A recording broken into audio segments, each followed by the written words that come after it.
সম্মানিত সুধী, এই দেখেন দেশীয় মাছ।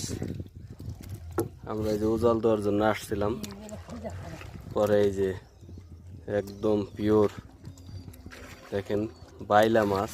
এই যে বাইলা, ছোট ছোট বাইম, এই যে পুঁটি আছে, খলসা আছে, সম্পূর্ণ দেশীয় মাছ। আর আপনাদের যদি কারো লাগে কমেন্টে যোগাযোগ করবেন, তো একদম দেশীয় মাছ আপনারা পাবেন। লোকেশন দিয়ে দেবো কমেন্টে, ডিসক্রিপশনে, আপনারা সেটা দেখে চলে আসবেন। প্রতিদিন সকালে এই জায়গা একবারে আপনার নতুন পানির মাছ, মিঠা পানির মাছ পাবেন। সবাই চলে আসবেন। ধন্যবাদ।